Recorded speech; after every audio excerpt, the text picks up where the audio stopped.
गर्मियों का सीजन है और तरबूज मार्केट में भरपूर आया हुआ है, मगर एक धारणा है कि इसके अंदर इंजेक्शन लगाकर तरबूजों को बेचा जाता है। ये कहा जाता है कि राइथ्रोसिन नाम की एक मेडिसिन होती है जिसको इसके अंदर डालकर और तरबूज के अंदर उसे इंजेक्ट कर दिया जाता है और उसका बेचा जाता है। मगर लेकिन फसाई के डायरेक्टर ने भी ये बात क्लियर कर दी है कि इंडियन मार्केट के अंदर ये एक धारणा है, एक मिथ है, जबकि ऐसा कॉमन प्रैक्टिस में कहीं भी देखने को नहीं मिलता है। किसी भी तरबूज के अंदर ड्रग को इंजेक्ट करना बेहद मुश्किल होता है और यदि वो चला भी गया तो वो कुछ हिस्से के अंदर ही केवल फैलेगा, पूरे में नहीं जाता है। और इसके अलावा जब इंजेक्शन लगा दिया जाता है तो उस जगह पर इसमें छेद बन जाता है। ये जो छेद होता है इसी के थ्रू बैक्टीरिया अंदर घुस जाएगा और तरबूज की जो लाइफ है वो 24 घंटे से भी कम बचती है। ऐसे में इसको जल्दी जल्दी बेचना दुकानदारों के लिए भी बहुत मुश्किल हो जाता है। और यदि हम इसके अंदर इंजेक्ट कर भी देते हैं तो तरबूज के अंदर वो दवाई कुछ लोकल एरिया के अंदर ही फैलेगी, ज़्यादा के अंदर नहीं जाएगी। डिफ्यूज होना, वहां से वहां तक पूरी दवाई फैलना बहुत मुश्किल हो जाता है। इस तरबूज के अंदर सारा कलर नेचुरल है, सब जगह इवन फैला हुआ है। तो इस तरह से हम पता लगा सकते हैं कि वैसे तो इंजेक्शन लगता ही नहीं है, मगर लग भी जाएगा तो उसकी दवाई कुछ लोकल एरिया में ही जाएगी।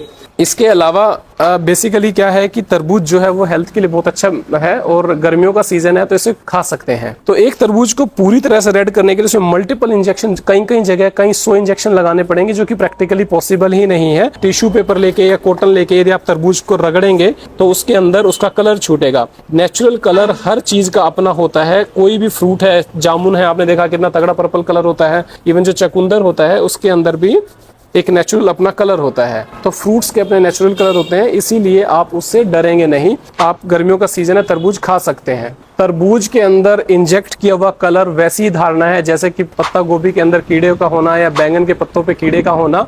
तो इसीलिए आप इस चीज से बिल्कुल ना डरें। तरबूज को काट के देखें, उसको देखें कि पूरा उसका सरफेस अच्छे से साफ है, वो अंदर से सड़ा नहीं है, उसके अंदर स्मेल नहीं है, तो आप तरबूज को खा सकते हैं। हाँ, कुछ लोगों में जैसे पीछे खबर आई थी कि लोगों की डेथ हो गई थी, तो बाहर की कवरिंग पे जरूर कुछ पेस्टिसाइड्स छिड़के जाते होते होंगे। तो उससे बचने के लिए आप तरबूज को 15 मिनट आधा घंटा के लिए पानी के अंदर डाल दें और अच्छे से उससे साफ करके ही खाएं। तरबूज के अंदर खूब सारे मिनरल्स होते हैं, वाटर कंटेंट सबसे ज्यादा होता है, तो इसको आप बेझिझक खा सकते हैं। हाँ, इसका ग्लाइसेमिक इंडेक्स थोड़ा सा अन्य फ्रूट से ज्यादा होता है, तो जिन लोगों को शुगर्स है वो इसको मॉडरेट अमाउंट में ही खाएं। आओ तरबूज खाते हैं।